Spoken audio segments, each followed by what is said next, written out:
Corona की दूसरी लहर से लोग अभी उबर भी नहीं पाए हैं कि अब तीसरी लहर का डर सताने लगा है।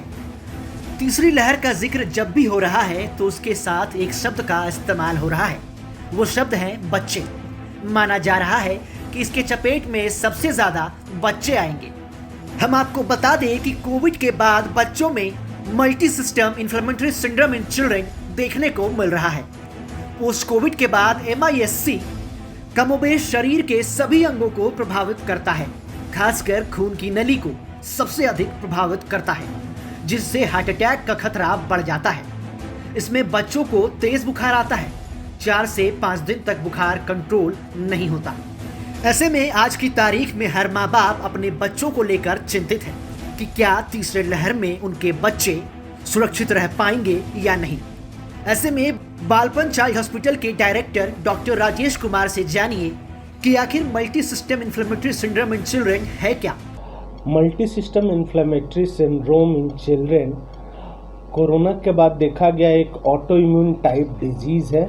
इसके अंदर लगभग सारे अंग प्रभावित होते हैं, खास करके जो हार्ट है बच्चे का, उसके ब्लड वेसल्स कोरोनरी आर्टरी जो है प्रभावित होती हैं, जो सबसे खतरनाक बात है। इसके लक्षण है हाई ग्रेड फीवर आना, 4 से 5 दिन तक फीवर जो है कंट्रोल नहीं होता है नॉर्मल मेडिसिन्स देने से।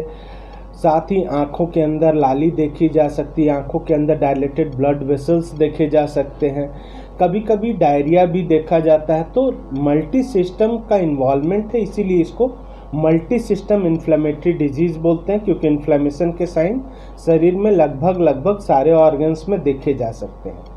कोरोना के होने के लगभग 2 से 4 हफ्तों के बीच में बच्चों के अंदर ये देखा जा रहा है कि एक पोस्ट वायरल कॉम्प्लिकेशन है। तो अगर समय से इस बीमारी को पकड़ लिया जाए, इसके बारे में सोचा जाए और इसकी जांच कर ली जाए, तो इसका कंप्लीट इलाज संभव है। और इसका जो इलाज है वो IVIG है, इंट्रावेनस इम्यूनोग्लोबुलिन। साथ में हम स्टेरॉइड भी यूज़ करते हैं।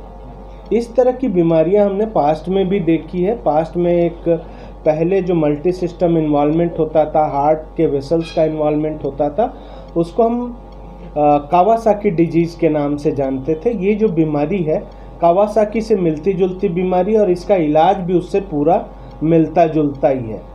कावासाकी डिजीज़ भी नॉन स्पेसिफिक वायरल इन्फेक्शन के 2 से 4 हफ्तों के बाद होता था, और ये बीमारी भी जो है 2 से 4 हफ्तों के बाद हो रही है। दूसरी जो सबसे अहम बात है, उसके अंदर भी हाई ग्रेड परसिस्टेंट फीवर होता था, इसके अंदर भी हाई ग्रेड परसिस्टेंट फीवर होता था।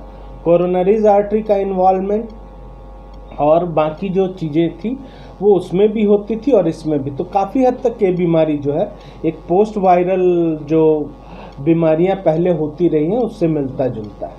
हालांकि तीसरी लहर पर बच्चों पर होने वाले प्रभाव को लेकर इंडियन एकेडमी ऑफ पीडियाट्रिक्स ने सफाई देते हुए कहा है कि बच्चों के मजबूत प्राकृतिक रोग प्रतिरोध क्षमता को देखते हुए ये आशंका निर्मूल साबित होगी।